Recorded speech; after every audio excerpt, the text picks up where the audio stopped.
and working 18 hours a day.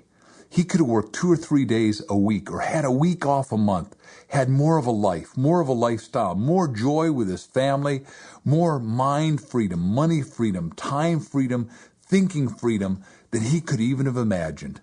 I'm saying it's all available to you. I'm asking you to go on a little journey through this whole series.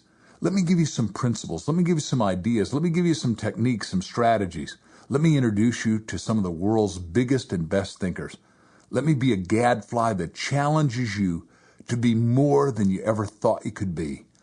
In the last session, we're going to talk about Camelot Realized. King Arthur wanted to create that most idyllic spot. And I'm saying, for each and every one of us, we can realize our respective Camelot. Nothing's too good for you.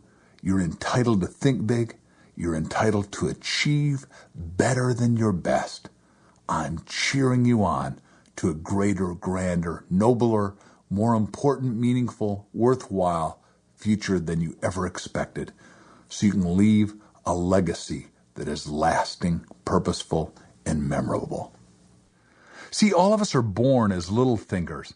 It's normal and natural. We just come in and everybody is thinking small, talking small, acting small, and being small. But if you'll go with me through this whole session of 6 tapes, 12 sides, which are all named, and hopefully they'll inspire you from the inside out to really become a big thinker. And as a big thinker, you're going to make your world wonderful, uplifted, exciting, exalted. You're going to take yourself and all the people around you to the Garden of Eden, metaphorically speaking. You're going to have the sword of Excalibur in your hand, and you're going to have conquests and be able to conquer things beyond what you currently believe. The benefit is you're going to get to realize Camelot in your own life. You're going to get to be a King Arthur type of person. King Arthur is obviously a legend for most people. It's a metaphor. It's a mythology. Something that never was and always is. But see, big thinking always is. If you and I are made in the image and likeness of God, then we're God stuff and we're good stuff. We're entitled at the depth of our being to think big. And when you think big, you achieve big. And when you achieve big, you become a beneficial presence in the universe. You get to make a difference. You have a worthwhileness. Your value expands exponentially. And everybody is better off and no one's worse off.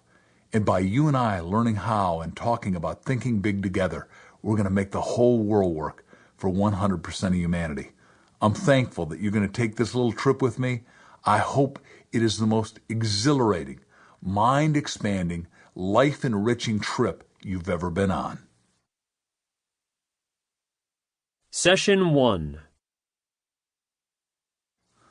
Let me start with a story about a friend of mine that I've known for 25 years. This guy today is a superstar. He's got an all-time mega bestseller called Born Rich. He is a speaker that just galvanizes your spirit and stabs you to awakeness at levels you didn't know you could be awake. But his story hasn't always been that good. Bob Proctor's story is a perfect start for learning how to think bigger than you ever thought you could think. 30 years ago, Bob was a firefighter in Canada. He was earning the awesome amount of $4,000 a year, and he was $6,000 in debt. Sound familiar? At the fire department, he was a second to quit in 34 years. His fire chief and friends thought he was nuts. But Bob had read a book called Think and Grow Rich. It wowed his soul. He believed the principles. He wrote on an index card that he could earn $25,000 a year. He didn't have a clue as to how he'd do it, but he did what the world's greatest self-help action book told him to do and proceeded on faith. Someone came along and told him that he could make great money cleaning offices and windows. So that's where he started. And his office cleaning business took off like a rocket. Bob was earning $100 extra a week, then $200 extra a week, then $300 extra a week, and suddenly $500 extra a week. And he did it all working by himself. He thought he'd found the keys to the kingdom. 1 year into the cleaning business, Bob's business was booming, and he collapsed on the street in Toronto. When Bob woke up, there was a cop, an ambulance, a driver, and a very concerned audience hovering around him. As he sat there on the curb, he realized his body was trashed and exhausted. He thought the key was to